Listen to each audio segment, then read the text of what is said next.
Hey everybody, this is Kyle, aka Vulcan Wolverine, aka Vulcan Wolverine 2, and it is April the 3rd, May 3rd, it's May 3rd, 2020. It's about like 2:30 p.m. here in Baton Rouge, Louisiana. And as most of you guys know, I tried to do a live stream yesterday, and it's just like I was kicked off of Zoom and YouTube, and then my attackers, human operators that are remote and role manipulating me, hitting me externally with directed energy weapons, and hacking into my computers, and even doing stuff like hitting my electronic cigarettes with the streams of directed energy, to keep everything around me, all my electronics hit and everything like that. They kicked me off of YouTube and Zoom, and I think what they do is they just freeze up the program. They'll just freeze up Zoom so that it times out. And I tried to get on there. I tried to get back on. I got back on once and did like a short live stream, but that was just totally taken off of YouTube. And then I tried to get on. I tried to connect Zoom with YouTube a million times, and it would just time out. It would keep timing out. So, I'm thinking it may not even, like, my attackers are hacked into my computer, but I'm thinking that there may be more cyber surveillance, cyber censorship set up, and I got like another unit. I'm not sure. I'm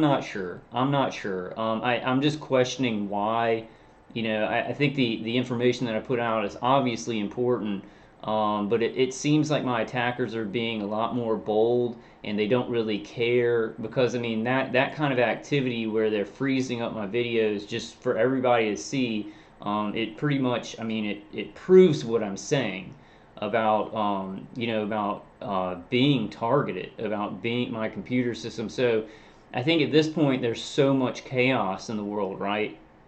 From the pandemic and the lockdown and all the protests and all the new censorship. David Icke was taken off of YouTube, was banned from YouTube. So Alex Jones and David Icke, and now we've all got to worry about it. And YouTube is completely controlled. Like, I've known it. We talk about it a lot. It's completely controlled. We try and use it to get information out, but a lot of people are just talking about completely moving to DLive and BitChute. I don't know. I'm at the point where my targeting is so bad that I just want it to get out some important information, and I'm not sure where things are going to go, right? So, kind of setting up everything on BitChute or moving over to DLive and starting again doesn't sound great to me, but I'm going to keep going for as long as I can. You guys know it. And I think you other men and women who are targeted, you're going to keep going for as long as you can. Things are very serious, and before the pandemic, there was asymmetrical warfare being, asymmetrical warfare against the population of the world before the pandemic. Now it's it's going full bore. That's the only way I can describe it is in this asymmetrical warfare. My bottom line that I wanted to do live stream yesterday, and I've got some information that I want to go through, is that the things that are being done to targeted individuals for years and years, for decades, we see these things being rolled out to the public, such as identification, tracking, keeping tabs on people with the contact tracing, and also scanning people with drones with millimeter waves, with the 5G grid, the new millimeter wave scanners that the TSA is using. All these things have been done to targeted individuals in an intense individual manner on all targeted individuals for a long time. Now we see that we see these things, these surveillance things, being rolled out to the public in a little bit of a different fashion, right? So I look at the things that are happening because of the pandemic. It's a gaslighting thing. Even if there is, a COVID virus that's 0.1% fatality rate, it's still gaslighting to lock down everything, to send out the military to every city and state. It's gaslighting, and it's pumping up the fear, right? Which they've been doing in this intense way to individuals in every country, targeting them, and now it's like they're rolling these things out to the public. And I think that we're going to see, I really think that we're going to see, because targeted individuals are remote neural monitored, so inner voice thoughts, visuals, emotions are monitored by automated systems and human operators. So I think that we're going to be seeing in the next couple of years, maybe even this year, maybe even in 2021, they're going to say, well, we need to track people's thoughts, because they can do that with millimeter waves. They can do that with streams of directed energy, with many different protocols. Especially if you have something like ID 2020 on the median nerve, and that can send a signal all the way up to the vagus nerve to the brain. Then you've got just a tracking chip or a digital ID that can actually send signals to the brain and from the brain, right? You can send a signal to something, you can get a signal from it. I just wanted to show you guys this. My aunt, she's a very compliant person. I love her, but she's going to listen to authorities. She made a bunch of masks, a bunch of camouflage masks and other masks. I just wanted to show you all that. So the craziness is going on where I am. I also wanted to show you all this. This is in my apartment complex. They put this up, and I just want to read it real quick. Fines have begun and will continue. First, we want to thank the vast majority of you that are abiding by the rules and trying to keep yourself and others around you safe in these very unusual times of the pandemic. They made a mistake there. They said plandemic, because it's been planned for many, many, many years through other pandemics like H1N1 and the Zika virus and things like that, that may have been more complicated than just a virus getting out. It could have to do with the electromagnetic fields around people and the electromagnetic fields of the earth, and in certain grids where people are being affected by electromagnetic energy and they're releasing exosomes. I know that's like the conspiracy theory that 5G had anything to do with the COVID virus is like, oh, that's conspiracy, don't talk about that. But I think it's a lot more complicated than just some virus getting out. It is it's a hoax in the way that it's not what the mainstream media is saying, but I think it's very complicated in how it's rolled out in every area, and the gaslighting about it and the fear about the virus.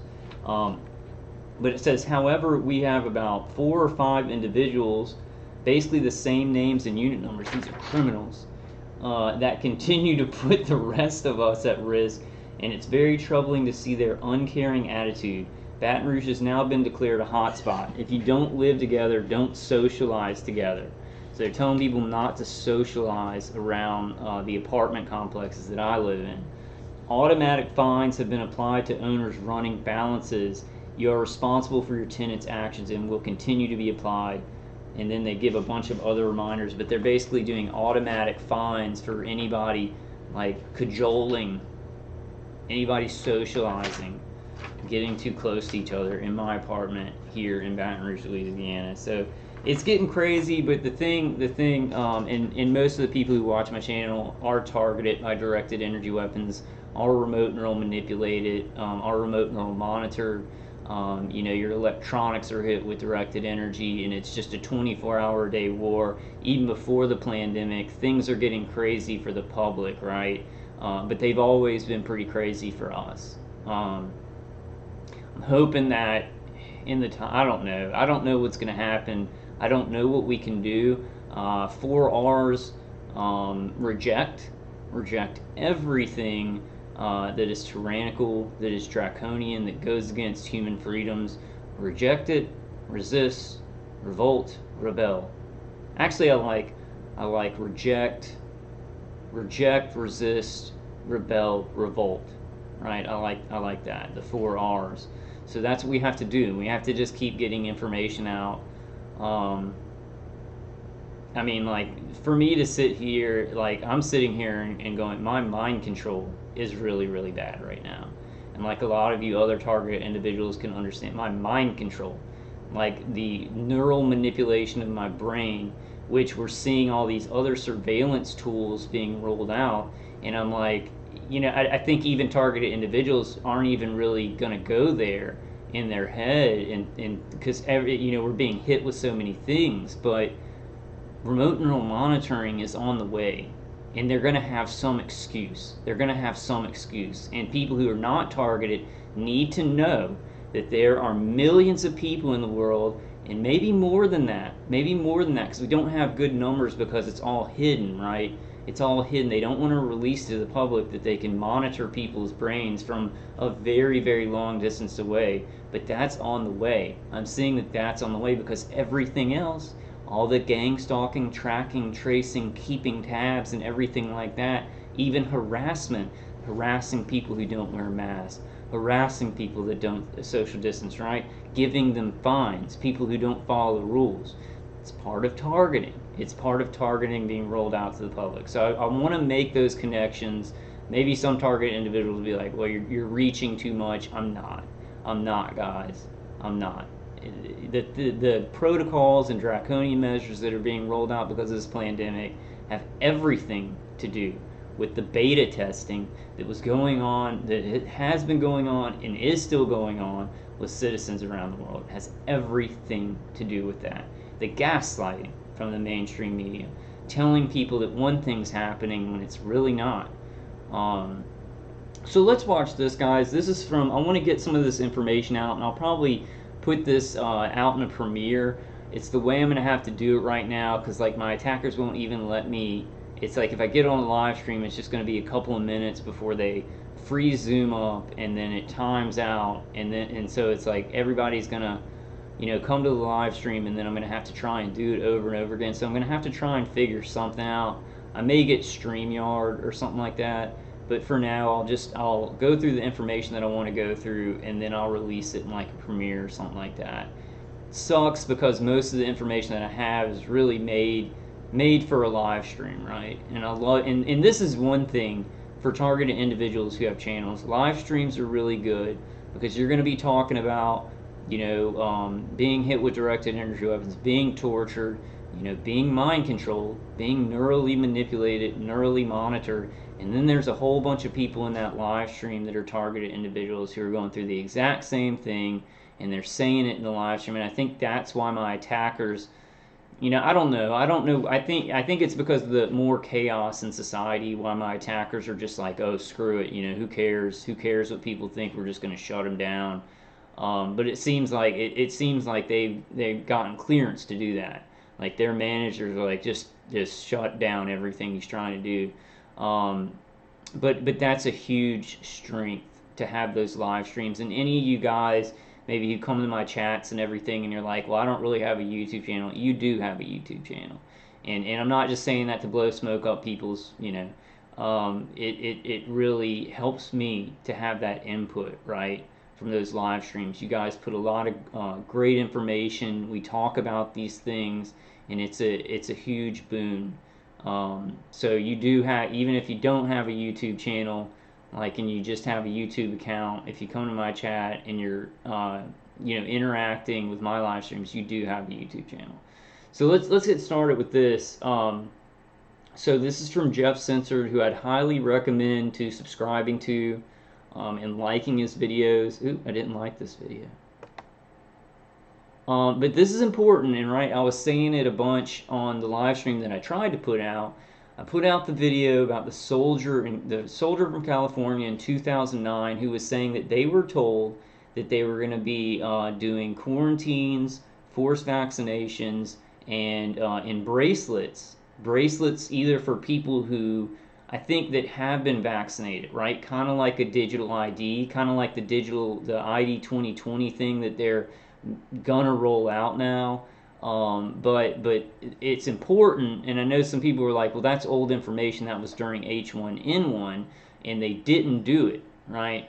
But they may have, for some reason they didn't go through with it, but they did tell soldiers that it was going to happen, and they did tell health ministers that it was going to happen, right? They're every time there was some kind of pandemic or plandemic, they were seeing, and I think what they were doing is they were seeing how who whoever was going to administer the tyranny, they wanted to see how they would react, right? They wanted to see if they would do it or who would speak out, who would be against it. They want every time that some kind of FF happens, where they actually do things, it's actually an event where people get hurt, where they're telling people to take tyrannical orders. They're collecting data, right? Just like with targeted individuals, they're experimenting on us, they're torturing us, they're monitoring our thoughts, they're manipulating our thoughts, our brain, injuring our brain, doing all these things. And while they do it, while they destroy our lives, they're collecting data. So microcosm, macrocosm, So let's watch this, because in 2010, Theresa Tam also talked about bracelets. She also talked about bracelets for those who had gotten the vaccine. And this just proves that they've been planning this stuff for a long time and doing many other live events where maybe they didn't go as far as they're going now. Let me, hold on one second. What is happening, good people? Jeff C. here with some very important information. Thanks to Epic Christ for sending me this. Theresa Tam, do you know who Theresa Tam is? If you're Canadian, you've seen her ugly face every single day. Oh, and I'll probably be in the premiere, guys. Like, I'll probably be in chat, so I wanted to tell my future self, get your ass to Mars. That's from Total Recall. Just telling my future self to get his ass to Mars. She is the health minister. They could say Canada's top doctor. Canada's top doctor, right? And her face has been plastered. She's been the face of the whole pandemic here. Scamdemic in Rainbow Unicorn Land. And what's being pointed out is this 2010 NFB documentary here that Theresa Tam was featured in. And she talks about how they would deal with a modern pandemic in Rainbow Unicorn Land. I think all Canadians should pay close attention. Everyone around the world. I mean, you don't have to be Canadian. Just listen to what's being said here and compare it to what's going on right now. So, remember, this is from 10 years ago. Here we go. I think the public has to know this is one of the worst case scenarios in terms of an infectious disease outbreak, and that their cooperation is sought.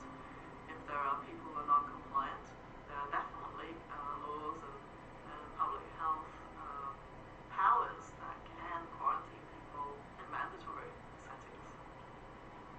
If public people who are non-compliant, there are definitely laws and public health powers that can quarantine people in mandatory settings. Mandatory. It's potential you could track people, put bracelets on their arms, have police and other setups to ensure quarantine is undertaken. See, so they were already planning for this stuff in 2010. They were letting some soldiers and health ministers and people in government know about those plans, right, to see how people were going to react, to let people, to get ready, right, every time getting a little bit. I know that was really hard to hear, but she's talking about mandatory quarantines. She's talking about mandatory vaccines, making some things mandatory for the safety of everybody's health in the public. It's very, very hard to hear, and I was trying to find the subtitles there.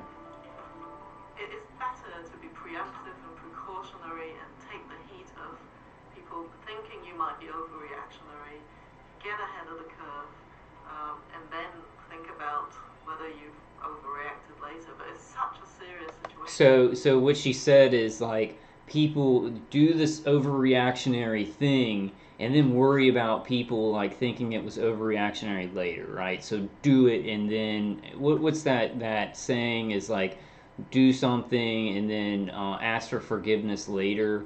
And that's dangerous, because any of these, like, global protocols, right? Like a lockdown, it's destroying lives, destroying food supplies, The rich up at the top, like near the top of the pyramid, are buying up all these stocks, stealing land, stealing farms and everything like that, and say, oh, well, we overreacted for the safety of the public health, and later on we'll worry about that, as they've initiated all these protocols to destroy the middle class and destroy the people, right? And to grab more control by censorship and and social distancing and things like that, more control, more surveillance control, right? More contact tracing and things like that. Oops, maybe we overreacted, but that's never going away. Whoops, we needed to, it's only a 0.1% fatality rate. We overreacted, but hey, no, contact tracing is not going to go away. The surveillance by people that we're hiring. We're about to talk about that. I'm going to go through some of that. Let's see. I know it's hard to hear. I'll say anything important that she says right here. That I think decisive early action is the key.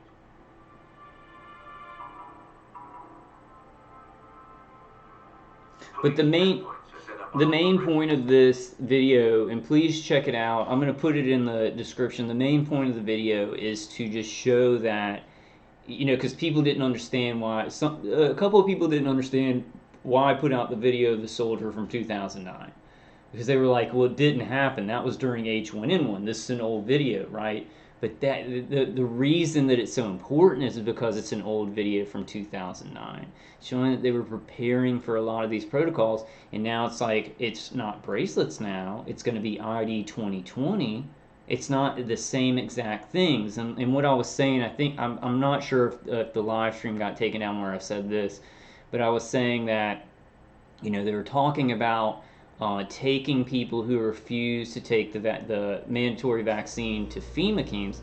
Well, now we see ministers of health in certain countries saying, we need to take people out of homes and get them to a medical center, right? So they look at people's reactions to certain terms that they're using, and there's a lot of hubbub being drummed up about FEMA centers. It evokes a lot of fear in society, so they change the word a little bit. They change the word a little bit to be like a medical center where people can get taken care of, right? So they modify plans by these live events that they're doing in increments. Now with this pandemic, they're pulling out all the stops, right? I think they're getting impatient. They want their Agenda 2021 to Agenda 2030. They want everybody in smart cities. They want, like, I know for some people, well, for most of my viewers, it's not going to sound crazy. They want people's brains hooked up to a grid. They want a neuro society. Brian too talks about it. I talk about it. Many targeted individuals talk about it. They really want that. They want to be able to catalog, but not just catalog people's thoughts, to be able to change their thoughts. And they're already doing it without the public's knowledge, without the public's consent. It is asymmetrical warfare. But then they're going to slowly, incrementally go, hey, there's a lot of criminals out there, people who aren't following the rules. They're making society dangerous for the rest of the public, so we need to monitor everybody's brains, right? That's going to be the first step. We need to really, and maybe it'll be voluntary for the public at first. The public thinks, well, this is voluntary. You can, have your brain hooked up. You don't care if anybody's surveilling you because it'd be boring, right? Let me tell you, anybody who says that crap anymore, punch them in the face. And I'm not advocating violence. It's kind of a joke, just like Alex Jones said he's going to eat people. But if anybody says, nobody want to surveil me because I'm boring and I'm not doing anything wrong, so who cares if they surveil me? That's the stupidest thing you could ever say, because you don't determine what's wrong and right. Even if you're living a life where you're not doing crime, the people at the top who are making the rules can say doing something normal, telling the truth, can be a crime. We see it in our society. So anybody who's like, well, I don't care if they surveil me, I don't do anything wrong, like I'm the most milquetoast white guy, and I mean just guy, right, that's out there. I don't do anything wrong, but they can say anything that I do because I'm targeted, anything that I do that it's positive for my family, that is positive for myself, that is trying to help people, is a crime. My attackers are like, he's doing something positive to help people and help himself. That's a crime because we want to destroy him, right? So even though I'm not doing anything wrong in regular humanity, my attackers want to destroy me. So anything that I do is considered a crime. Anything positive, right? They don't care a lot when, well, I don't do anything bad, but like if I'm doing anything self-destructive, they don't seem to stop me, which I try and not do a lot of stuff that's self-destructive. And everyone leaving the city is required to show proof of vaccination. Those who refuse to cooperate are taken away to temporary detention centers. Yeah, I can't really hear this. I know you guys can't either. Well. Now, if you didn't like Theresa Tim before, I wonder what your feelings of her are now. A lot of these people.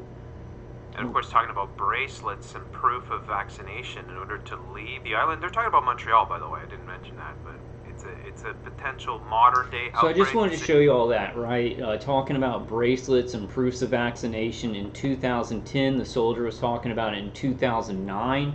How many soldiers over the United States, maybe even they were doing some of this in other countries and telling soldiers that they were going to, be putting bracelets on people. They were going to be taking people who would not take the vaccination away, maybe to see their reaction. Maybe that was the event was not to actually roll it out to the public. Maybe they were going to roll it out to the public. And they decided that it wasn't time because we see how many protests there are now. We see how much resisting rebellion that is going on now. So I mean, it's always too soon for tyranny in my mind. But for the evil people, it's like, oh well, now there's going to be less protesting. The population of the world has gotten very, very soft, so now it's a good time to strike and actually go through with the lockdown and everything like that. And then, I agree. Let me show you guys this things from JX Army. A lot of this stuff was just better for a live stream, but I'll just go through it anyway. And I really agree with John X Army. I really agree with John X Army about a lot of his thoughts. Let me get past this advertisement here. Favorite things. It's my new William Painter sunglasses. Well, since I'm going to put it out as a premiere, it's cool. We'll go through a bunch of stuff. Just about the contact tracing and some of the things. And I definitely want to show that about about the bracelets, quarantining, and actually telling people, hey, we're going to get ready for people who refuse the vaccination to send them to FEMA camps. Now, they're not going to call it that nowadays. Like in 2020, if they ever do start, like if people start refusing the vaccination, or maybe they have the COVID-19, maybe they're not even showing symptoms, but they need to get them somewhere else, they'll call it like a medical facility or something like that. But it's going to be putting people somewhere, right? That's the point. Let's watch a little bit I really agree with a lot of what John X Army says. He made a video today kind of going like, what do we do? Like, I mean, he sees everything that's coming. I see everything that's coming. But there's this thing that targeted individuals need to tell people is that monitoring the brain with electromagnetic fields and directed energy, that's already has been done for decades and decades, and more people, it's being done to more and more people. Then we're seeing these surveillance things like Gangstalking, in-home surveillance. Those things are coming into the public now because of this pandemic, and we're already kind of being rolled out before the pandemic, but they're really coming out to the public now. So we see these things are happening, but targeted individuals, it's important for us to tell people, look, there's another layer to this. There's mind control. There's neuro-monitoring. And if we're seeing the surveillance side of what's happening in targeted individuals being hoisted on the public, these draconian measures, then how long until monitoring of thoughts comes out for some kind of reason? I'm not saying in this pandemic, I'm not saying in 2020, But you see how they're just cooking up all these problem reaction solutions, right? What problem comes out to say we've got to monitor people's minds? And while they're monitoring them, they'll be manipulating them. They may not tell the public, right? Just like they haven't told, like the public we can't talk about targeted individuals. You know, people, me and a lot of, and most of the people who watch my videos, and all the targeted individuals were being murdered in our homes, and and it happened before the pandemic. And no, that's crazy, because it's too bad. It's too bad to think of, you know. So it's like they could tell the public, well, you know, these big crimes happen, like it's like cities attacked or something like that, and there are really evil people out there, and then they tell the public, well, we're going to have to start monitoring people's brains. They start manipulating brains without telling the public, and then later on they might tell the public, well, we're going to have to, you know, start manipulating brains because we need to modify people, you know. I mean, this is all coming down. I really like John X. Army. He was asking today, he's like, what do we do? You know, I don't know what to do. I'm just trying to get information out. And, you know, the targeting really puts me in a tough position of having enough energy to do what I want to do, right? I really question that. I think that the people carrying out these experimental programs and torture, they wanted to hit, so they had an algorithm, and I'm not saying my attackers, my human operators that are working the automated systems, and saying like up at the top, they may have picked people who they knew would you know, be out there telling the truth in a pretty creative, intelligent way. I hope that's not like bragging, but I'm just saying a lot of targeted individuals are very smart, and they'll never kowtow. Outspoken people who will never go along with what's wrong. Let's play a little bit of this, just a couple of minutes. I agree with him. I think there's going to be more waves of the COVID-19, and they're talking about like not just COVID-19, but this is the time of many more pandemics, right? So maybe different things, right? If it's too hard to convince the public that COVID-19 could actually be dangerous in the future, then they'll come out with some other virus, right? And it's a lot more complicated than just a virus that can spread. Now, you do think about HIV and Ebola, right? And those things can spread by fluids. So I think that it's a little bit more complicated than this just doesn't exist, and it's just a psyop, right? I think that it does have to do with the electromagnetic fields around people, right? And around the earth, right? Because when they put out power lines, it was called the Russian flu. We saw the Spanish flu was when they were putting up radio towers, right? Putting up radio towers, and then the Spanish flu had, I think, 30,000 people who died in the first wave, and then millions that died in the second wave. So what should we expect in the fall, in the winter, right? Especially in the fall. And I hope that, I'm not saying that millions of people are going to die, but we're in this asymmetrical warfare where they're going to be hitting us with wave after wave. As somebody who's been experimented on and is being tortured right now, all I can do is say, well, we need people to know about this. Like, we need people to know how far it's gone with mind control and mind manipulation, so we can start not just getting ready for that, so people who are not targeted can get ready for that, so that we can start looking into companies doing it, contractors doing it, everybody, not just targeted individuals. And hopefully, if we know in advance, if you know something far in advance, then it can be changed. You know, it's weird, right? It's weird because in reality, we shouldn't be being tortured. Targeted individuals should not be being experimented on, should not be being tortured. And then taking it further, if it does happen, we should have doctors, police, politicians, anyone in power helping us, right? And that's not the case.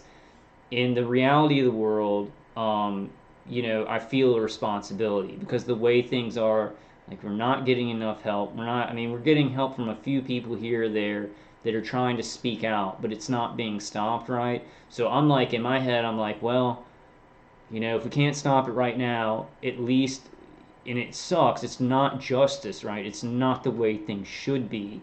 But in the reality of the way things are going in the world, I feel like as targeted individuals, we have a responsibility to tell people how bad it is, how this beta testing is going all the way into monitoring the mind.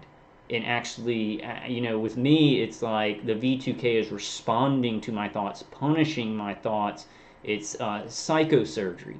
It's psychosurgery with electromagnetic frequencies, with directed energy weapons. So I'm like, well, we can't get it stopped and no one will help us. Well, I mean, we have a responsibility to tell people because things are getting so bad on a global scale, right? And y'all know my thing. Like, I hope that it stops tomorrow. I hope that professionals do step in and help us. Everybody's doing as much as they can. But while something that we can do to change things and maybe make that happen is taking this responsibility of letting the public know, right? And it's just a lot. It's a lot with the pandemic to, I feel like, and a lot of target individuals have said, like, the pandemic's actually going to muddy the waters and people are going to be dealing with these crises that are in their face, right? And then we're going to get lost in the shuffle. But the way that our torture and targeting is so connected to the things being rolled out to the public, I think that we won't get overlooked. We can't get overlooked because our lives, our torture, the experimentation going on with us has to do with every person, every man, woman, and child in the world. It's that perception, right? That perception that we're a small group, that, it's the TI community, but this is a global issue of corruption and misuse of electromagnetic fields, the electromagnetic fields of the earth, and then directed energy, right? Neuroweapons, right? It's the misuse of that, to cause fires, to do weather manipulation, to monitor minds, to manipulate minds, to torture people's bodies. It's a global issue, and I think that we need to start framing it as such. I think that we need to kind of step out of, the TI community. This is a global issue. This corruption and misuse of electromagnetic fields and directed energy. It's a huge issue that every person in the world is going to have to deal with, unless it goes so far people's minds are manipulated to where they don't want to deal with it, and it just becomes a part of our life, right? And then it's too late. And then there's no free will to really fight back against it. And I'd say it's the number one issue in the world, hands down. And we need to slide over to framing it as what it is, And I think this, like, thinking about it like, oh, we're the TI community and we get gang stalked, and like, it kind of puts everybody in a perceptual mindset of like, oh, this is just a small group that's happening to, and really, people should help us in the world, and it's not going on with them. But that's not true. The manipulation of electromagnetic fields of the earth have destroyed so many lives. You had 300 and something lives in the southeast, just on Passover, where you had weather manipulation. That is misuse of electromagnetic fields in the ionosphere and directed energy weapons, satellite directed energy weapons, to demolish people's homes and kill, like, I think it was 30 or 40 people. That's a part of our issues, targeted individuals, right? So I mean, it's a huge worldwide issue, and I think a lot of us understand that. But this being a perception war, that's one of the biggest things my attackers have tried to sidetrack, because I had a great perception, and I'm trying to look at microcosm, macrocosm. My attackers are trying to stunt my mindset, narrow my view, so that I can't do the things that I want to do, or the things that God has made me capable of doing. Now I'm going to break through, right? So we've got to look at that microcosm, macrocosm of the human race. It's this perception war. What's a big deal here? What's not a big deal? What am I allowed to fight? What am I not allowed to talk about? We got to shatter that. We got to shatter that and get back to the perception that God wants us to have, right? And he can get in there. God can get in there. God's agents can get in there and can shatter those perceptual walls. And then we just do what's right. Hands down, bottom line, we just do what's right. It's not a what are we allowed to speak out against, what's cool and not cool. It's right and wrong. It's good and evil, you know. So let's watch a little bit of this. I agree with him that I don't think anything is like people going back to work and protesting. It's very hopeful, but you know I'm going to show you guys some things about the Fabian Society. I think I need to get because I don't know how I'm going to title this because I want to do the contact tracing thing, but it all has to do with contact tracing, and I'll just figure out what to title this after the video. So let's listen to a little bit of this, because I really agree with him.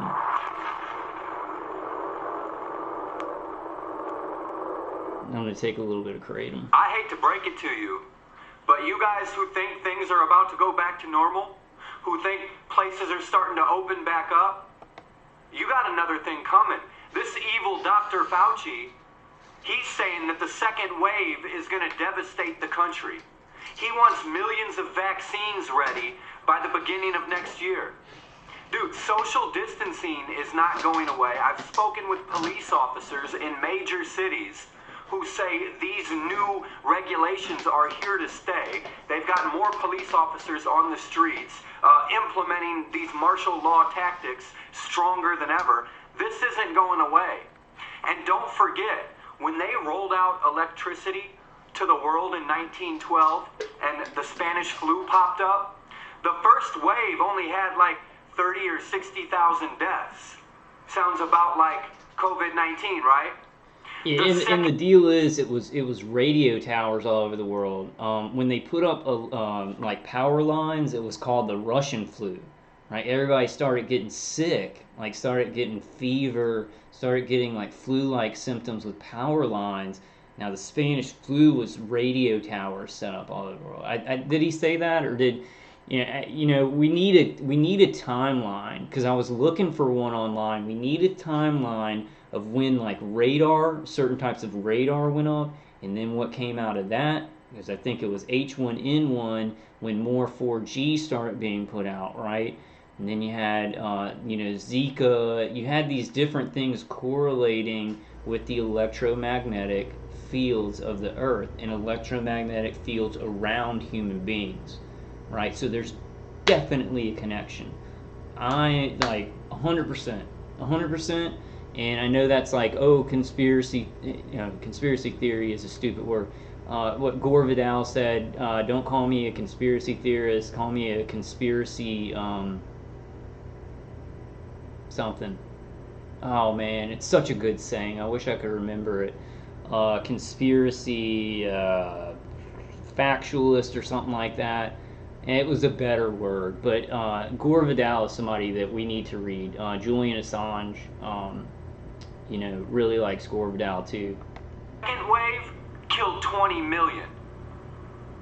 So I hate to be the bearer of bad news, but whatever these evil people are doing, they're planning on the next wave devastating the country far worse than the first wave did. They're planning on rolling out vaccines at the beginning of the year.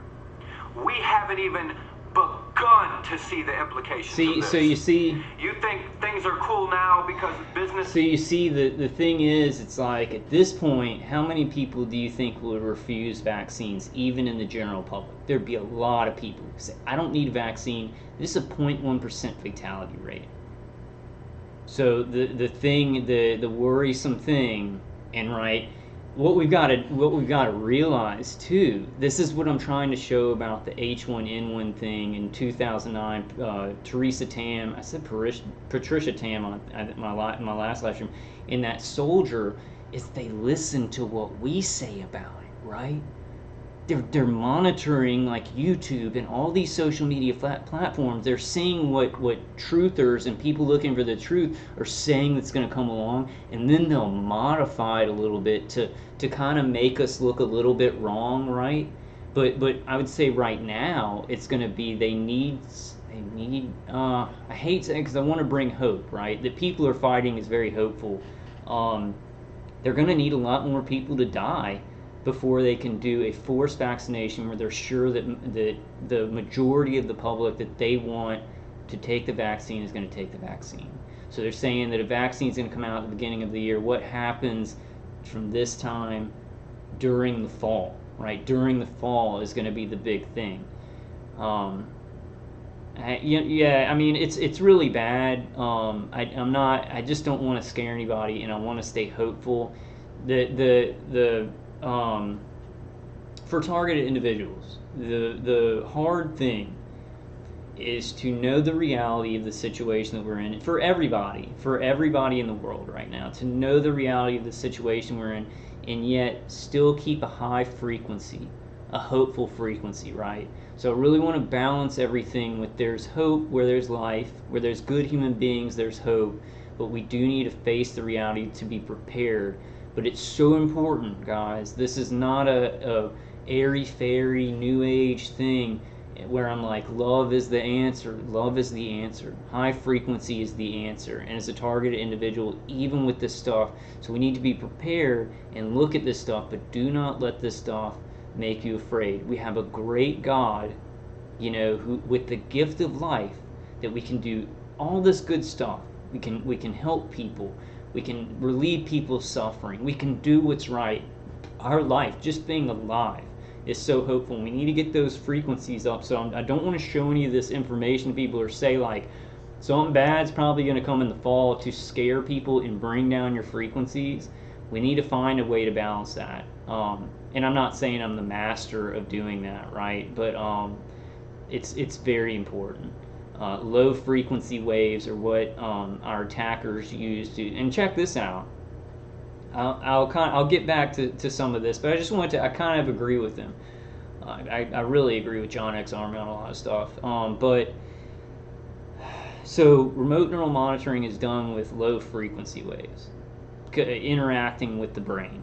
Now it's going to bring the brain down to a lower frequency, right? And what human beings need to evolve in the divine, like in the good way, is high frequencies, love, those high frequency emotions, right? So what the top of the pyramid wants to do, and this is talking about a neuro society, hooking us up to machines, hooking us up to to where we can think about something and turn on the computer. It's a low vibration to the brain. So while they're trying to advance all this AI and stuff, maybe it's purposeful, but it's going to devolve humanity, because we need to be high frequency to be evolving the way that God wants us to evolve. So think about the strong delusion by Satan to these people higher up. This will hurt them and hurt humanity for low frequency waves to hook up to AI, to hook up to these systems, right? It's a very, very bad thing. And that's why I think that the top of the pyramid's been tricked. They've been tricked, by Satan, who hates humanity. We got to hook up to God and the agents of God. And they're even talking about coming out with, and this is why I'm very worried about the vaccine. They have these RNA changing vaccines, right? And then we've seen these guys talking about, having a vaccination to turn off a certain gene for belief in God. So are we looking at this vaccine that's going to maybe come out at the beginning of the year? These vaccines in the past, are they changing RNA? Because we don't know everything that's in them. Are they changing RNA so that it will make people disconnected from God? We have a God gene for a reason. So these people want to disconnect us and chain us to the earth, chain us to low frequency waves, so that we have less power. I mean, it is like that, guys. It is like that, where the top of the pyramid's been tricked and deceived by Satan. You want to call it Satan, and it's bringing everybody down to low frequency, disconnecting us from God.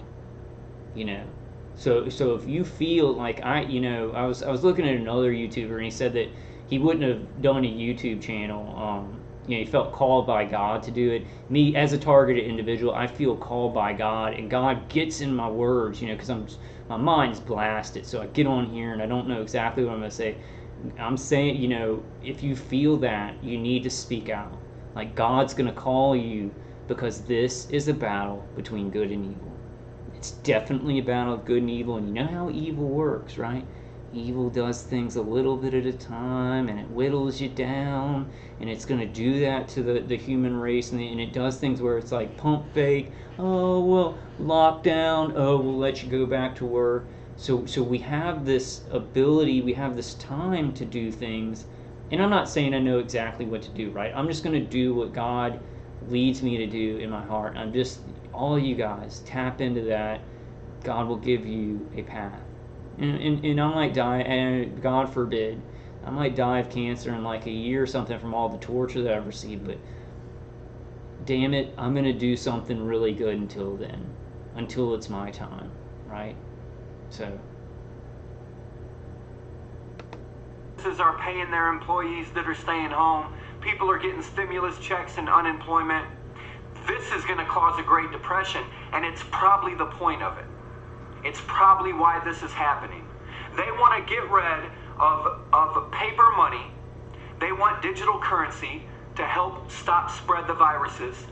Now, for a long time, I've traded in cryptocurrency, but and everybody who's a big fan of crypto, they'll tell you that there's ways to do it anonymously, and the government won't have control of your money. I don't get that. Like, I don't get how Listen, people, I get all that. you know, John McAfee and a lot of people say that cryptocurrency is so great. I mean, it's the precursor to digital currency. It's just the precursor of digital currency. So I wanted to show you guys this. Yeah, I don't understand cryptocurrency. I guess right now it's kind of safe and you can do anonymous transactions and stuff like that. But like if a certain person buys it out, you know, the guys that created it or they were having meetings with the FBI and the CIA. I mean, it's just the precursor of digital currency, and we had all these people pushing it as like it's the new thing that's gonna get us away. I did see High Impact Vlogs. He was showing this like gold money, basically is like a very thin, like it was like a $5, but it was like made out of real gold. I think that's cool. I think that's kind of the way to go. You know, buying gold and silver. Yeah, we might get to a time where it's just like food, you know, a barter system or something like that. I don't know. I really think that they're going to bring us towards a credits. You know, all those movies where it's like, this was 500 credits from your system, and they're going to try and get it in that ID 2020 or something like that. You know, Mark of the Beast. So this is from Live Science, and I'm going to put all these links in the description. Flu and coronavirus will launch dual assault on America next winter if we don't prepare now. CDC chief warns. So they're doing this predictive programming where they're saying there's going to be another wave. There's going to be another wave, maybe in the fall, maybe in the winter, right? They're trying to get all these you know, lead scientists to say, yeah, we're going to be dealing with another wave. If COVID-19 resurges at the peak of flu season this winter, the healthcare system will be even more strained than it is now, CDC Director Redfield warns.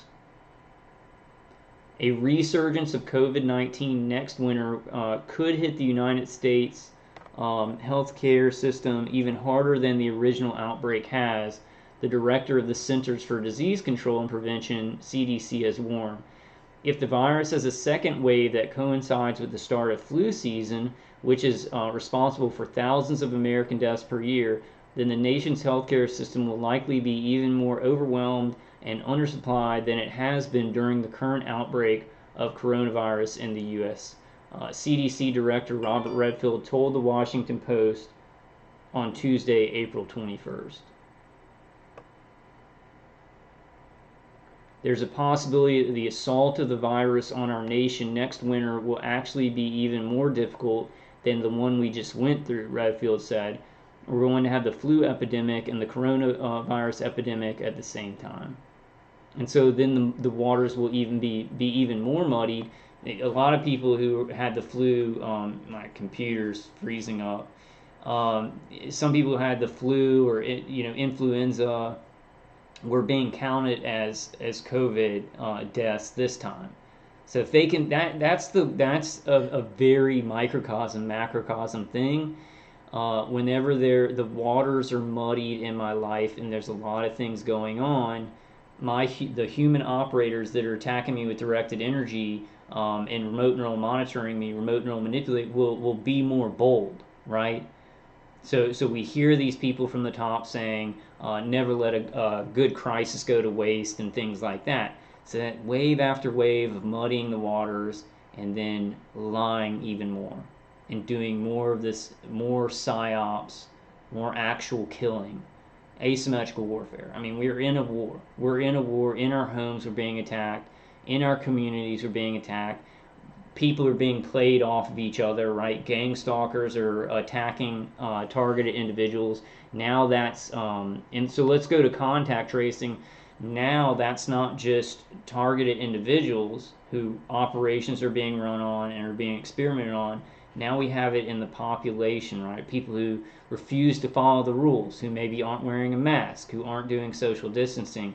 They can be surveilled, targeted, kept tabs on. People in their community will get mad at them. There'll be a scapegoat, right? So we're seeing gang stalking go global, right? So let's look at this Bill Clinton talking to the governor of California, and then I'm going to show you all something about the Fabian. Brock said it was called like the Fabian window. TrueStream Media did a video on it. Yeah, let's show this first. My computer's freezing up. So let's try and get through the most important information that I can. What my attackers do is they freeze up the program so then it'll time out. That's the main method they're using right now. So this is, and I'll put this in the description. CGIU 2020, a conversation between President Clinton and Governor Newsom on the COVID-19 pandemic. Let's listen carefully to what Bill Clinton says about where they're going to get these contact tracers. Let's first, before we watch this, I just want to show the contact tracing 101. Like, what is it? Who's going to do it? You know, just the basics of what the mainstream media is saying that it's going to be, right? And then we'll listen to President Clinton, who should have been hung a long time ago. Is that bad to say on my YouTube channel? Is that like advocating for violence? Who cares at this point, right? Contact tracing 101, how it works, who could get hired, and why it's so critical in fighting coronavirus. Now, where it says who could get hired, think about it. Think about it, targeted individuals that are getting surveilled, gang stalked by InfraGard, DHS fusion centers, community watch organizations, sheriff's watch organizations, other ones, right? They've been building a civilian army with us, with targeted individuals, people who are being experimented on, our brains microwaved, our bodies being cooked on. They have been building a civilian army so that when something like this comes along, hey, we need contact tracers, right? They're going to get some people who are out of work in the medical field, but they got a whole army of gang stalkers, of people who work for DHS fusion centers, people who work for InfraGard, people in the community watch. You think they're not going to do this too? If they're going to harass somebody who's being murdered and experimented on, they'll definitely, like, for a little bit of scratch, right? They'll betray everybody and then keep tabs on somebody who, oh, they've got corona. It could be somebody who isn't sick at all and is like a political dissident or a whistleblower or a targeted individual. How many of us are they just going to be like, yep, they got coronavirus, so we need more resources on them. We need more people surveilling them and keeping tabs on them so it makes our targeting easier, you know? I hate it that this is such, well, the reality is reality. There's a bad reality and a good reality. We've got to cling on to the good reality, but we have to know how bad this stuff is. It's so bad, so bad. so bad. It like when you can't even like it really does remind me of how bad the targeting is and the neural manipulation, because it's so bad. You can't, as a human being, I don't even have the words to explain how bad it is, right? It's like there's so many bad things going on with this asymmetrical warfare, this global asymmetrical warfare, that you can't even really wrap your, as a human being, God has built us in such a way that you can't wrap your mind around it, because your mind would shut down, you'd go catatonic. Or you'd go into a severe just rage and just run out into the street wielding like machetes, an axe and a machete. So without contact tracing, a pandemic could get much worse. CNN. So this CNN, this is the military-industrial complex's, propaganda wing. One of them. And totally. I think we need to kind of not back down. I'm like, yeah, it's like the military-industrial complex. CNN was created during the Gulf War, right? For propaganda, for war propaganda.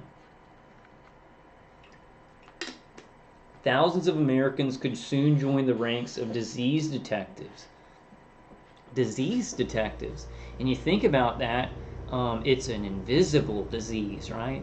Even scientists, even microbiologists have not even isolated the virus, right? So they're just testing RNA sequences, genetic material.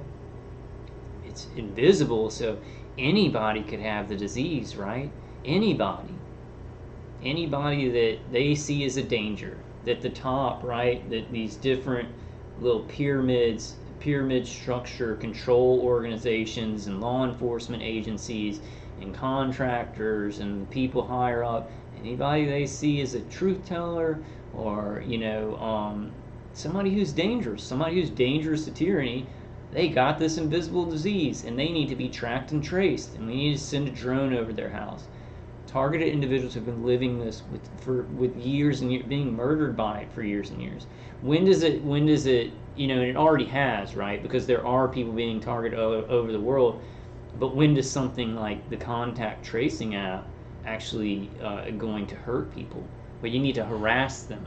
This app is going to say, and I don't know if they would do it that way, right? But you're going to have a lot of people, because maybe they don't use the app or something like that and they have the coronavirus, they're going to be harassed by their communities. Let me clean my glasses real quick here, guys. My attackers are hitting me in the side of the face, slowing down my computer. Alright. Who cares?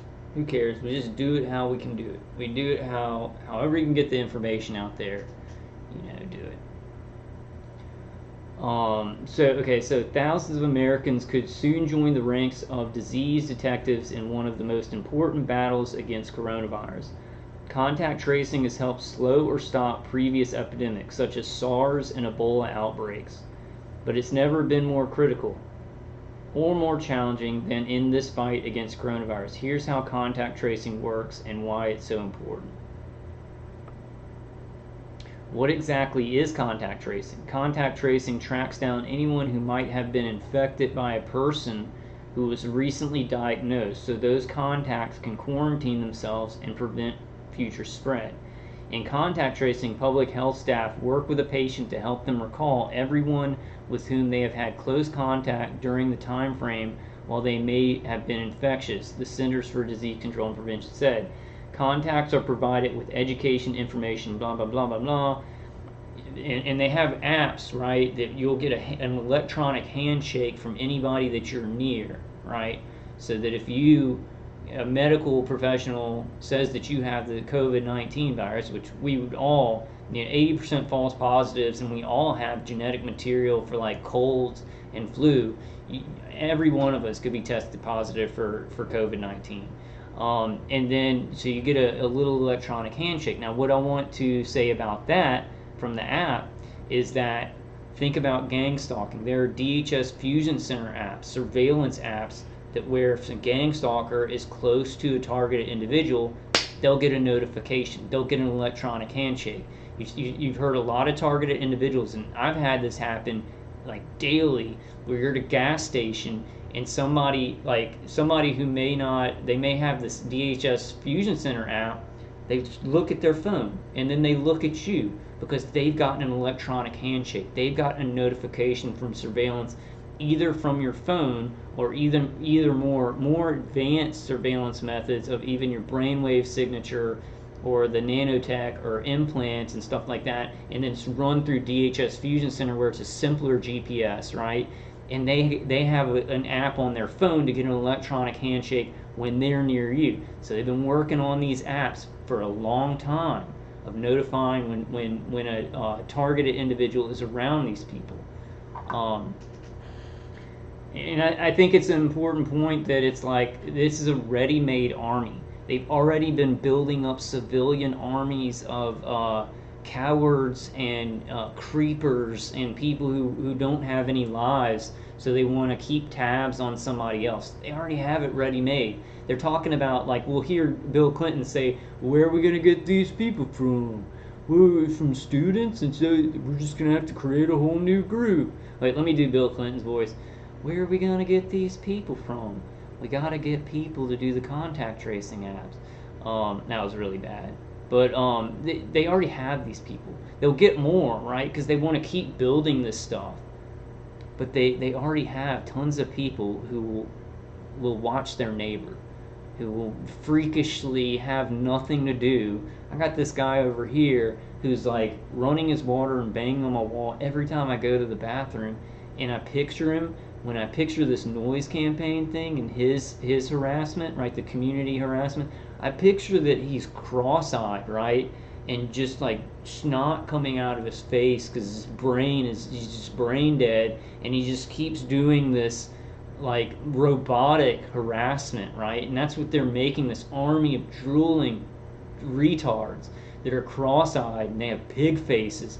Like, I imagine him with a pig face, cross-eyed, and just snot running out of his mouth, his face, and he sits on his bed, just kind of waiting for me to go to the bathroom, like waiting for an electron, like a text or something like that, or there's some way where he knows when I'm going over there.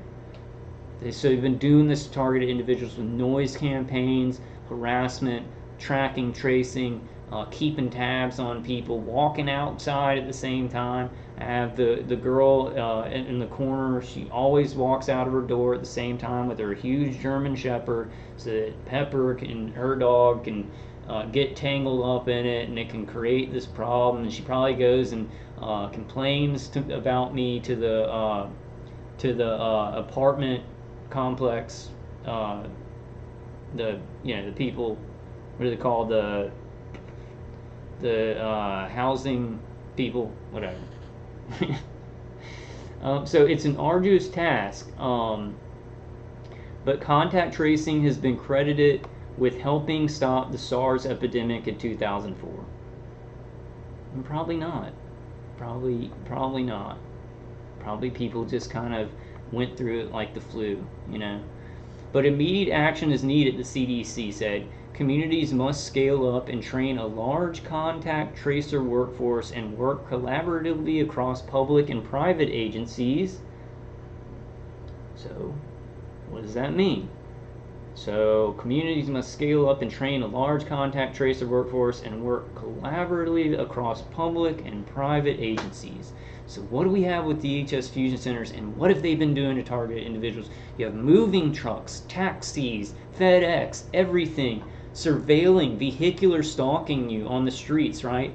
That's what they're talking about. They're talking about DHS Fusion Centers. They need policemen, EMS workers, fire trucks, and then private corporations to do the contact tracing, but they already have the infrastructure set up. They want to grow it, right? They want more contact tracers, and they want more people working for DHS Fusion Centers. It's a build up of that infrastructure that they already have using this new COVID-19 pandemic. To stop the transmission of COVID-19, the disease caused by novel coronavirus. Why is contact tracing so critical right now? We're going to skip that. How does the process work? Coronavirus survivor Amy Driscoll got a call from her county health department 2 hours after she got home from the hospital. A long list of questions followed. Who have I seen in the last 2 weeks? When was I in the last 2 weeks? Who was I in contact with? Where do I work? Driscoll recalled. After that, her co-workers in Ohio had to be contacted. So did a restaurant where she'd gone for lunch. But when the contacts are notified, they aren't told who is diagnosed with coronavirus. To protect patient privacy, contacts are only informed that they may have been exposed to a patient with the infection, the CDC says. They are not told the identity of the patient who may have exposed them, but yet there is something on some apps that where the person who is diagnosed with it can then send out a notification of who they are to everybody. So that's deceitful right there. How do people get notified, right? This new app. Some places are getting creative. In North Dakota, health officials partnered with the creator of an app used to track bison to launch a new app called Care19. Those who download Care19 will get random ID number, and the app will anonymously cache the individual's locations throughout the day, the North Dakota Coronavirus Response website says. So it's just a bigger net. They got all these redundant system nets set up all over, and they build the infrastructure, and they keep building the net to just try and encompass everybody that they can catch in the net. So let me show you guys this article. I'm not going to go through it because I think a lot of people have covered this. But in Australia, 2 million people, and I'm sure it's more by now, agreed to use this this contact tracing app. So my attackers are freezing up my screen sharing program. It really is frustrating because like yesterday I was trying to do my live stream at like, I wasn't trying to do it at like 3, but I ended up getting on at like 4 because my attackers were freezing up all my stuff because you know, I knew that Badge Report had his live stream at like 7, and then it was like they kicked me off of Zoom and YouTube, and then I was like trying to just get through a little bit of information. It makes everything so frustrating when I'm already being like my brain is just like the interference is being amplified, artificial anxiety, depression, everything like that, being hit like in the back and the front of the neck and the side of the head. So it's already hard to get information out and just chill, right? And then they just shut down my computer and freeze everything up. Like right now I'm looking at my little window of me of the webcam, and it's like frozen and everything is pages unresponsive. Alright, let's just move forward. I'll stop complaining about it. Okay, 2 million Australians have downloaded a coronavirus contact tracing app by Helen Reagan Trader. So CNN, a coronavirus contact tracing app has been downloaded by more than 2 million times since it was launched in Australia on Sunday. The COVID Safe app, which is voluntary for now. But that, you know, the way that they're doing things, I didn't volunteer to have remote neural monitoring or remote neural manipulation.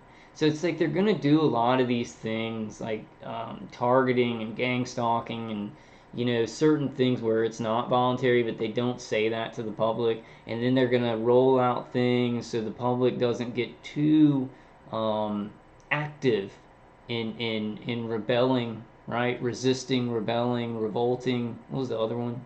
I can't remember that. They make me forget the other one. Resist, reject, resist, rebel, revolt. Because if they do things too fast, right? If they had people come into people's like if they had the army coming to people's doors with guns and bringing around him, you'd have a huge revolt, right? So they want to make sure they do things incrementally, and they just push the line, and then they push the line over, and then people get angry, and then they push it back, right? So this pump fake. A coronavirus contact tracing app. Okay, so read that. The COVID Safe app, which is voluntary, is designed to help health authorities trace people who may have come into contact with someone who has COVID-19. By Tuesday midday local time, 2.44 million people had downloaded the app, exceeding expectations, Australian Health Minister Greg Hunt said at a televised news conference. Australians have embraced their part in actions to prevent the spread of the coronavirus, he said. The app, which uses Bluetooth signals to track when people are close to another app user, has raised privacy concerns. Yeah, all this stuff should be raising hella privacy concerns, and then underneath it, known to some of the public but not going to be admitted by mainstream media, is that they're already taking away civil rights, surveilling people 24 hours a day with remote neural monitoring and remote neural manipulation and torture, right? But they're not going to come out, so they're doing this underneath, over the top, right? Asymmetrical warfare, rolling out some things to the public that doesn't know anything, that kind of believes mainstream media, and then pulling back. But then underneath, they're roping in more people with these just completely just against human rights, just murdering people, experimenting on them, doing whatever they want to them. So this underneath, over the top, and then kind of pull off of this, but more of this, right? More of this from underneath, but then they kind of pull off so that they're not, so that the herd does not stampede. And I don't think people are cattle, but the people at the top do, and you need to realize that. Everybody that watched my video realizes that. So on Tuesday, health officials slammed a hoax message circulating online that purported to come from a COVID Safe app, claiming to detect when a user moved from their nominated location. The COVID Safe app has detected you are now plus 20 kilometers from your nominated home address, the message reads, according to the CNN affiliate 7 News. Health authorities said the app does not collect data on a user's location. That's a joke. Everybody must realize that that is completely just lying in people's faces. That is a joke right there.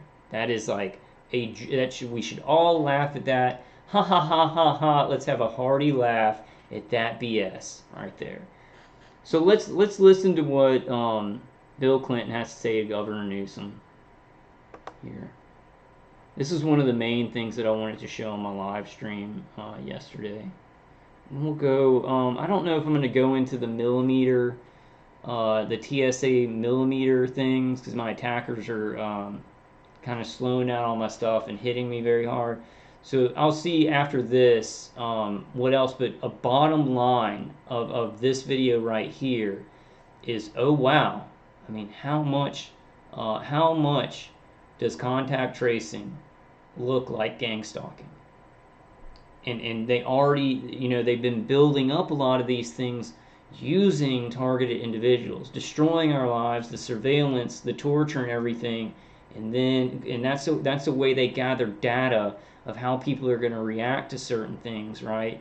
And then it starts being rolled out to the public in these little increments, and they may pull back, but some of the stuff stays, like it's like waves of oil, where the waves of oil or tar wash over something and the wave subsides, but the tar and the oil is all over everything and it stays there, and then the tide of the wave.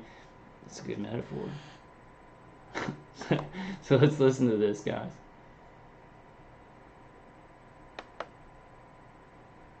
We're not an outlier in terms of the extreme. The opposite direction is California's commitment to healthcare. There's simply not a state in America that is doing more to provide high-quality healthcare across the spectrum. We did bring back the individual mandate as part of the three-legged stool in the state of California. We expanded subsidies into the middle class, people earning up to $150,000. We deepened subsidies for low-income workers. Mr. President, in the last 3 weeks, we extended our open enrollment for the Affordable Care Act.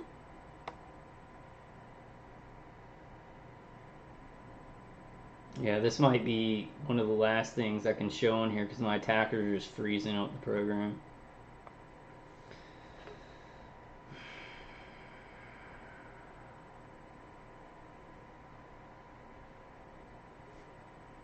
think that went too far right there.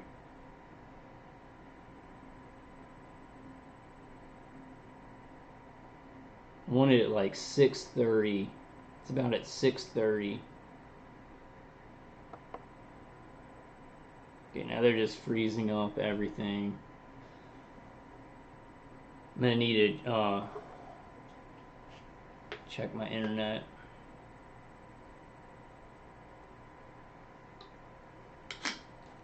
The guy on my V2K goes, "Get out of there. Get out of there."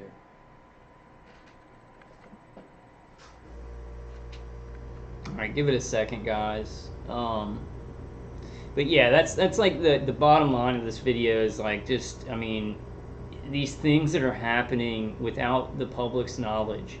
Experimentation, 24-hour day surveillance. Bring back Here we go. the individual mandate. And there it stops again. My attackers just have something, and I ran my virus program yesterday too, 360 security. It couldn't find anything, and it could just be hitting the board of my computer with electromagnetic, with a directed energy stream. It's part of the three-legged stool in the state of California. We expanded subsidies into the middle class, people earning up to $150,000. We deepened subsidies for low-income workers. Just, Mr. President, in the last 3 weeks, we extended our open enrollment for the Affordable Care Act. We extended it for 58,000 individuals. There's a little just bit in 3 past weeks where I started to capture it, more but here people it so that we comes. could provide preventative care, not just sick care, on the back end, and do so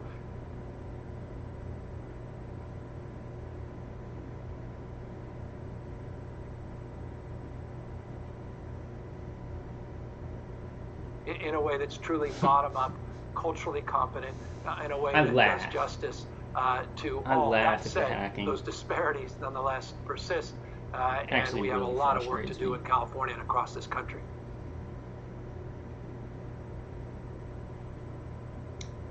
But it also indicates why the country should do more to expand access to health care.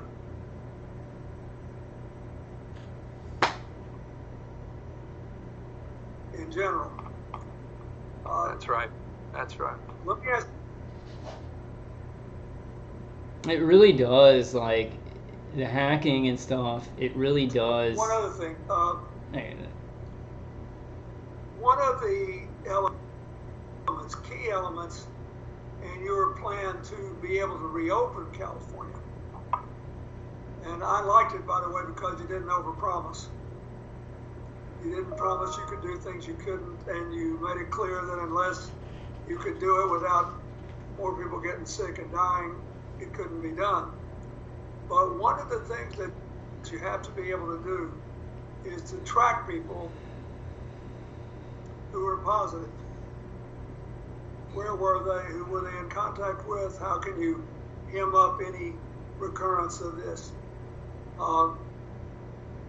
Massachusetts has recently announced that they're going to try to build a statewide tracking program, and they've asked partners in health to run it for them. And they're one of my partners in the work we've done in Africa, Haiti, and other places. But where are we going to get all these contact tracers? Should we have? So he's saying, where are we going to get all these contact tracers? And I say, with a resounding, you already got them. You already been building up the civilian army, and they're just going to co-opt a lot of these people to do gang stalking and contact tracing. Hey, we just need you to add this app. And then they're going to get more people who are out of work, healthcare workers and things like that. They're actually going to be calling people and keeping tabs on them.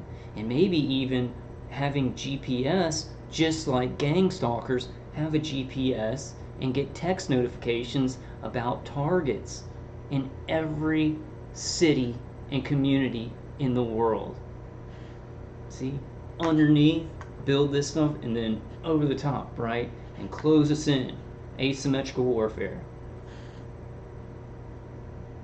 I hate both of these people. They call him, some people call Gavin Newsom like the guy from American Psycho, and I can see why they call him that. He's got his hair slicked back and his eyes are just psychotic. Like you did with California did with the Conservation Corps of young people, should we have a contract tracer corps, even if we call it something more elegant? Should we really build the first public health network we've ever really built in this country around this issue? I think the answer is absolutely yes, and I love the Massachusetts example. We were able to learn from them. We're all sharing best practices in real time.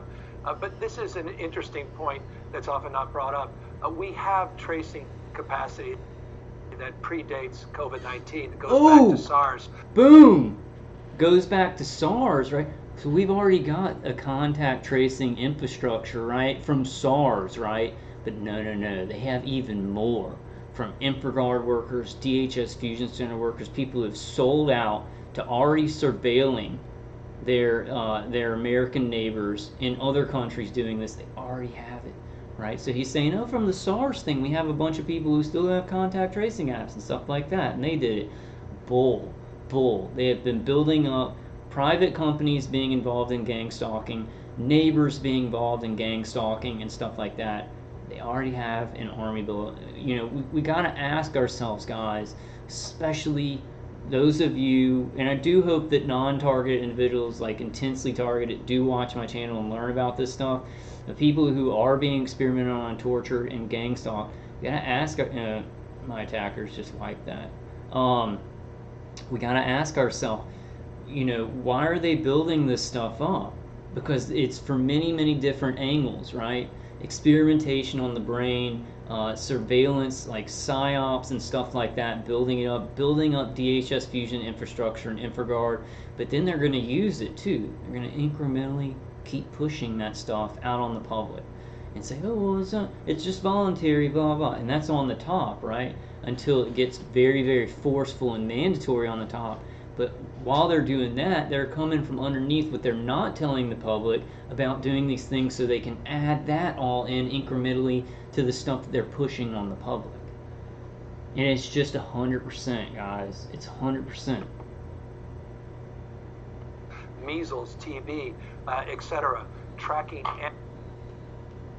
and tracing capacity that exists in the county levels primarily, and increasing capacity at the state level. So what we're doing is we're building off that existing infrastructure and using the tools of technology to overlay. In addition to that, we're using AmeriCorps specifically.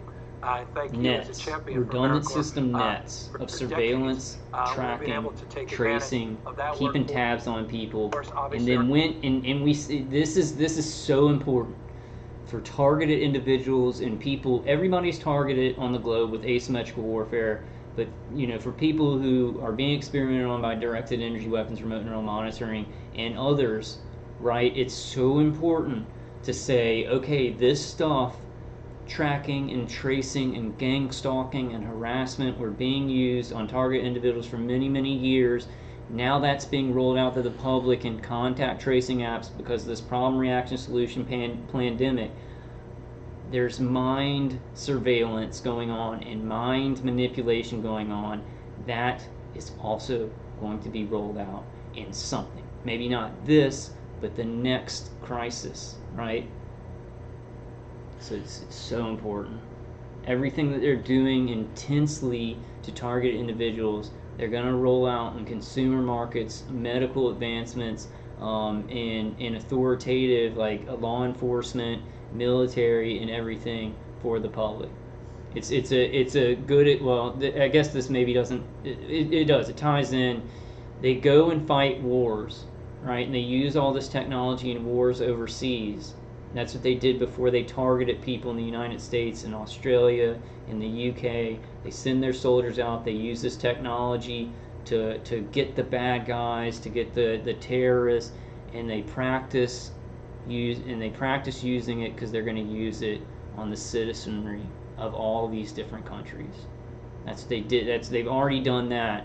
So now it's going to be even more like, what are we doing to these targeted citizens in every country so we can roll it out to the public and encroach and encroach and encroach.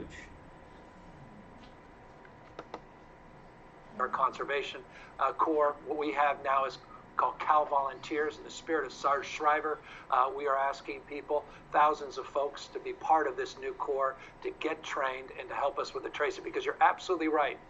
And how do they do that so fast? Like the Cal Corps. The Cal Corps. And what do they call DHS Fusion Center workers? They call them the Citizen Corps. People who gang stalk and do community surveillance, they call them the Citizen Corps. So they've already practiced in initiating these citizens into surveilling and harassing and keeping track, and in some cases, neighbors even using directed energy against targeted individuals, right? So they've already had practice in getting people to turn against their neighbors.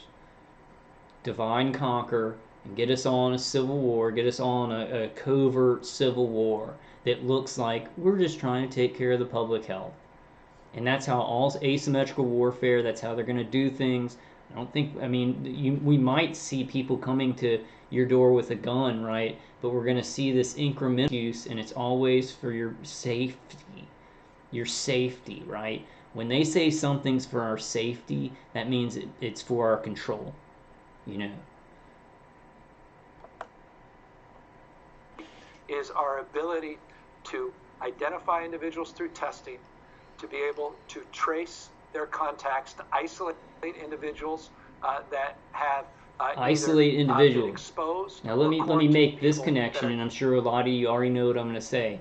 What is being done to targeted individuals? They want to isolate us. I'm isolated in this apartment. I'm not afraid to go out, but it's really, it sucks being gang stalked everywhere you go.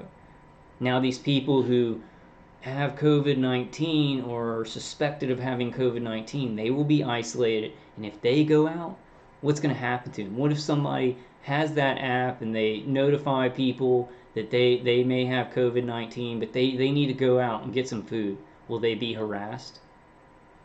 Very likely. Very likely. And the really, really scary thing is that this is so invisible and so what's the word? It's just so invisible, and like anybody could have it, right? Because they're just testing genetic material where any of us could really test positive for it. So then it can be used against people that they want to target. So it's like more of a targeting program rolled out. They can get more of a bead on people that they want to silence and stuff like that, and then say, well, you know, they've got this targeting program, remote neural monitoring, remote neural manipulation. Then they can pull in those resources, right? In this, what he was saying, a fusion of these different things, casting this wide net, and then surveilling and seeing people's activities and what they're doing, and then saying, well, on those people that are really dangerous, we want to use resources that we already have from the targeting programs in these countries to target them even harder. And the ones who maybe aren't doing stuff that we're worried about, we'll just do the contact tracing to them. And then the people who will participate in tyranny, how can we use them, you know? So it's going to be more and more, and we see this already in society, but more and more people who want to do what's wrong and want to hurt their neighbors and screw up their neighbor's life, they're going to get treats. They're going to get lollipops and presents for being evil, for betraying humanity. And the people who want to do what's right, well, we're going to put a lot of resources on them. We're going to hurt their families. We're going to make sure that they can't speak out. And we're just seeing it. We're seeing it grow more and more each day. Are tested positive, and that's just going to require an army of folks and the capacity of consideration from individuals to allow for their privacy to be impacted by that kind of acuity of attention based upon where they've been and who they talk to. They're gonna. It's on a voluntary basis, right? Those people who will give up their privacy to help the public, to keep the public safe. They're heroes who give up their privacy. Reject, resist, rebel, revolt. And is 4 good? Do we just need 3? Do we need 4? Do we need 10? 10 R's? 4 R's. Reject, Resist, reject, resist, rebel, revolt. Everything like this, any kind of surveillance thing, say no. Say no. Any kind of vaccines, because the RNA vaccines that they're doing can change RNA to work differently and can even affect genes. That's what we're sure of, right? That's what's been put out in mainstream science. But can it change DNA? Can it affect people neurally? Yet a lot of people say definitely yes. I would say definitely yes. A lot of people with their children who have autism and neurological conditions and nervous system malformations from vaccines. I mean, this is full-scale asymmetrical warfare.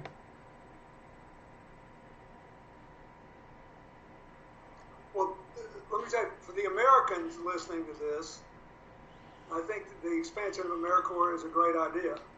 And those who AmeriCorps, what are gangstalkers called? Gangstalkers are in Citizen Corps and InfraGard. I don't know what they call them, but some kind of corps, right? So you got all these different corps, people who will betray their fellow countrymen, and people who are joining up. They're joining up on the side of tyranny, but they're being told, right? There's going to be a lot of good people who are tricked because it's a perception war. This is going to help everybody's health. This is going to keep people safe, but it's really betraying your neighbor. And we've lived through it. Targeted individuals, we've lived through it for many years, so there's no doubt here. Know that if you do a year or two in AmeriCorps, you acquire, also in addition to the modest salary you make, you get payment for. You get lollipops and presents. But and in other and you got a lot of college students or people getting ready to go into college who are dum-dums, and they think everybody should have the same amount of stuff, so communism is the way to go, and we want to do all these communist practices because they don't study their history and how many millions of people die whenever there's socialism or communism in a country. They don't look at it, and they're going to be signing up to surveil, to gang stalk, to track, trace, keep tabs on their neighbors, to keep people safe, and because they believe in socialism, because they're dum-dums. Still may be able to develop that, but what do they need to do this safely? That I think a lot of young people are going to be listening to this thinking, maybe I should be a community worker. But what do I need? Gloves? Do I need a mask? Do I need a uniform? Do I need whatever? Where am I going to go? And I'm more than happy to take some risk, but I want it to be prudent within this sphere of accepted public health practices. Yeah, no, I mean, it's the right question, and that, by the way, begs many other considerations and questions that we need to raise around PPE, not just N95 masks, surgical masks, but shields, gowns, gloves, coveralls, and the like. But absolutely why. Hey, I just want to throw something in here. Any tracing I want to throw something in here. We've all seen The Purge, right? All those Purge movies where they go out and they have masks on because it's anonymous.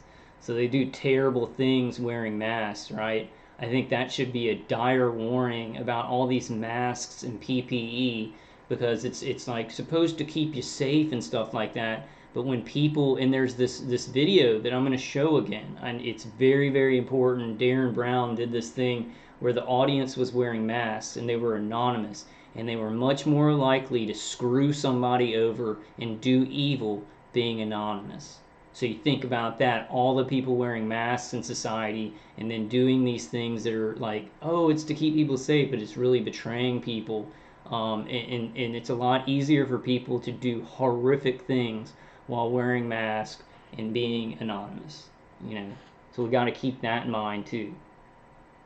This stuff, like, it's not like, oh, we'll just get people to wear masks to show that we're in control. There are many, many psychological, asymmetrical, perception warfare, psyop tactics that go into all of this.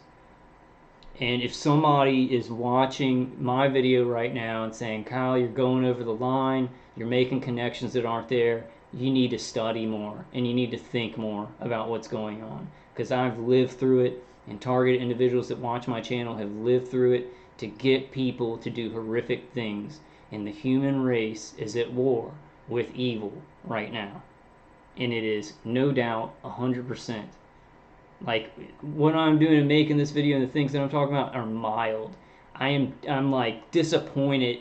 We need to be screaming in the street. We need to be doing things where they can't like lock us up and keep us from doing more work and putting out more information.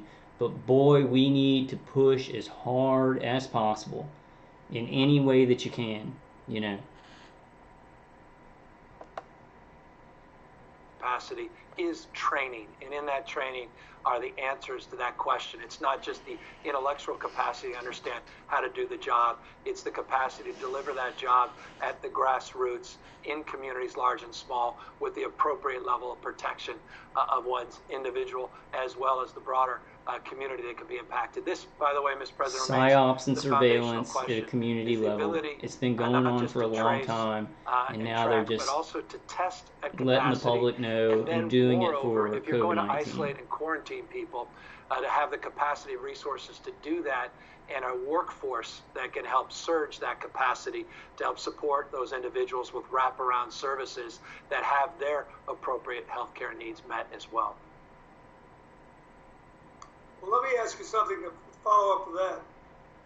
Just a few days ago, you and your colleagues in Washington and Oregon announced that you were going to send some ventilators back east to places where there are more people infected because you thought Okay, you had guys, I just wanted to show you all that and just make the connection there. You don't have to reach that far to make a lot of these connections. Let's see what else I kind of want to show y'all. I wanted to show you guys this from the Corbett Report, which everybody should be subscribed and watching his videos. I do want to say this to targeted individuals. I've seen Ryan Dawson and James Corbett, and they moved to Japan. And I've been thinking about it a lot, and I can't say for sure that Ryan Dawson and James Corbett are targeted, but I do think this. I mean, I have to look at it more. I do think that some really, really smart people in America that were targeted have moved to Japan for some reason. Maybe because Japan it like trades with China and America, but it makes sure to keep its sovereignty and not be affected as much. I'm not quite sure about that, but I do think that might be happening. So it just kind of got me thinking about, and I don't have enough money to move to Japan, but it got me thinking about it.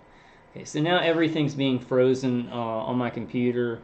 I'm just going to show a couple more things. I kind of just wanted to show you all the Fabian method, like where, but I wanted to show you, it made me really hopeful to go to the Corbett Report, his video on contact tracing, and see the comments, like thousands of comments, about how this looks like gang stalking. Well, thousands of comments on how this is really, Big Brother. This is really the surveillance state just kind of coming in real hard, real fast. But then a lot of the comments were saying, isn't this just called gang stalking? I don't know if I'll be able to show it because it looks like my attackers are just freezing up my screen sharing program. Let's see. Let's see if maybe I can go to this. Here it is. Okay. Oh. Let's see.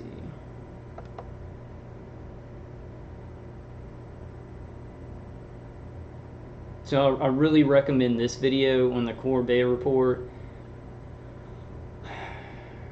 I think I may have to end it here, guys, because my program is just getting hacked right here. Let's see. Just wanted to show y'all some of these comments. They were pretty hopeful. A lot of people are rejecting, resisting, revolting, and rebelling and revolting. So that's pretty hopeful.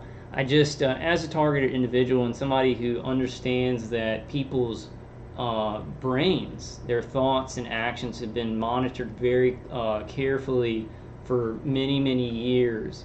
A lot of these things that are happening, my concern is that they have been accounted for by the top.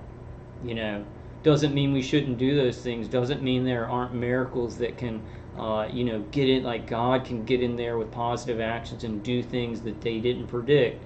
But it kind of concerns me that I'm like, man, they probably accounted for the actual rebellion that's going on. So let's see if I can go down to this real quick. Just read some of the comments here.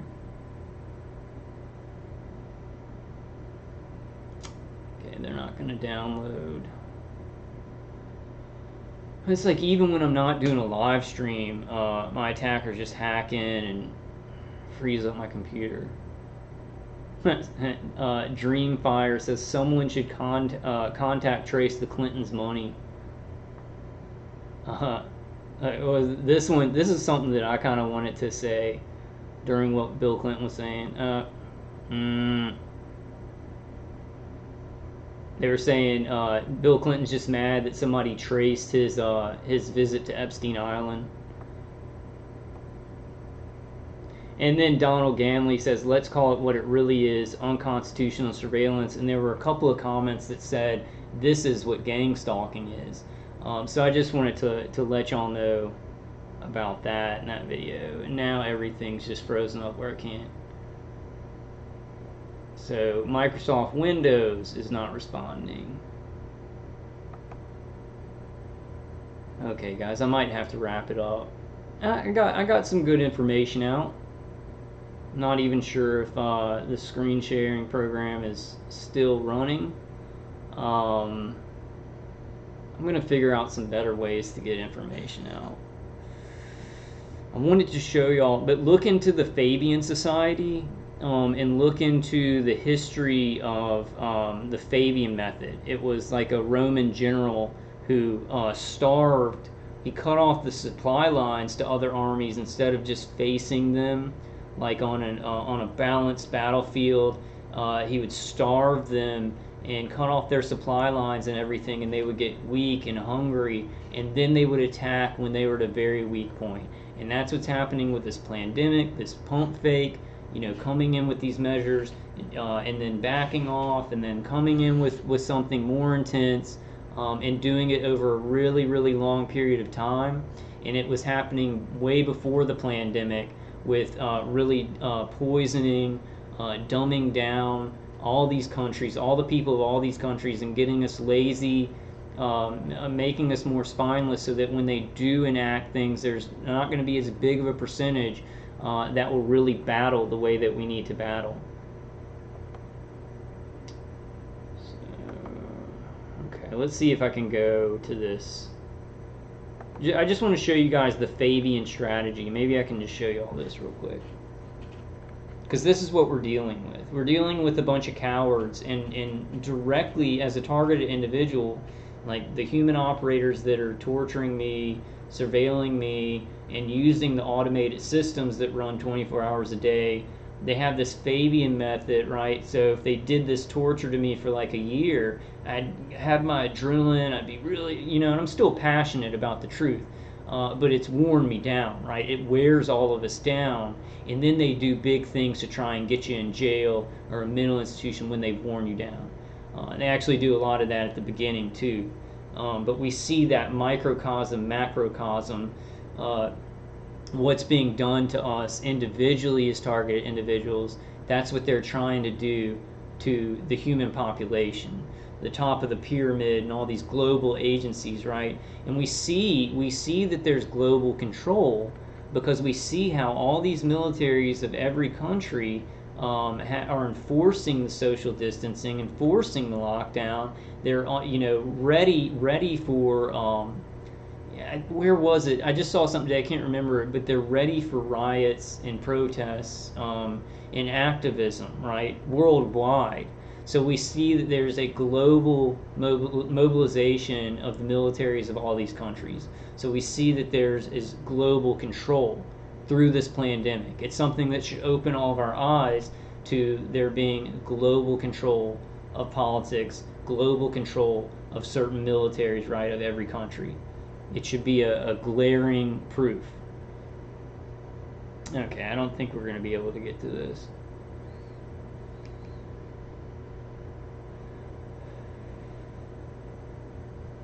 Let's see, maybe.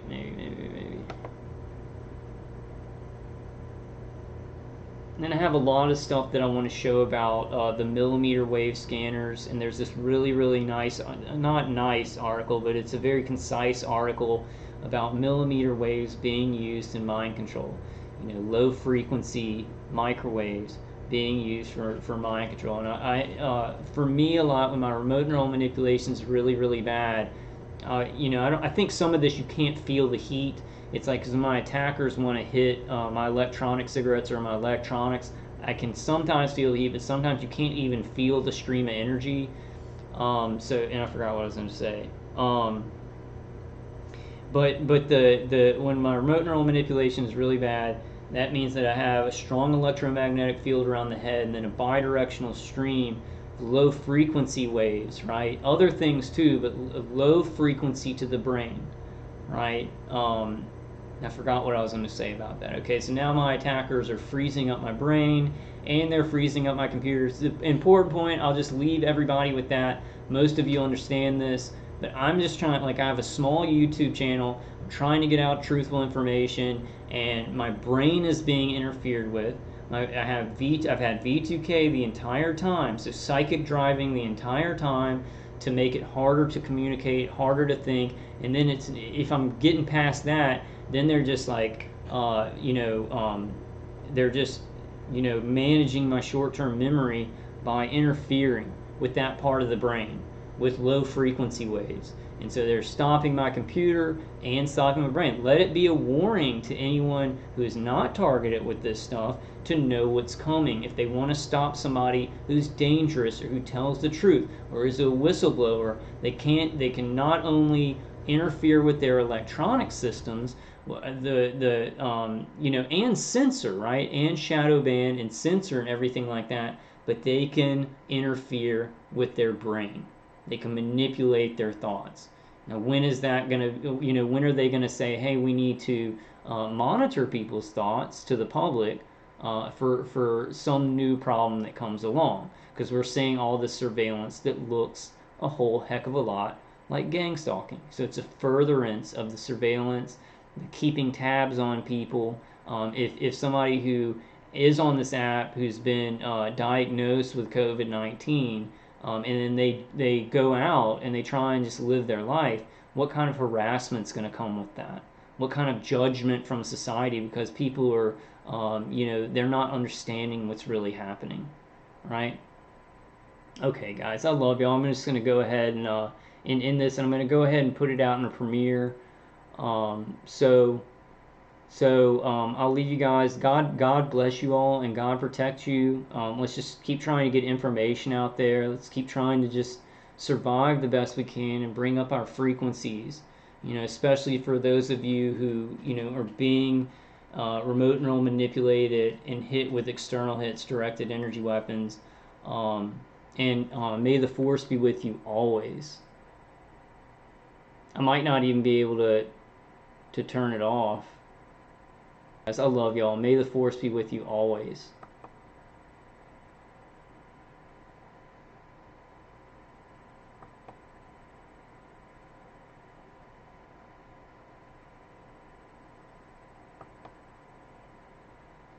I'm not even sure if it won't let me close the screen sharing program.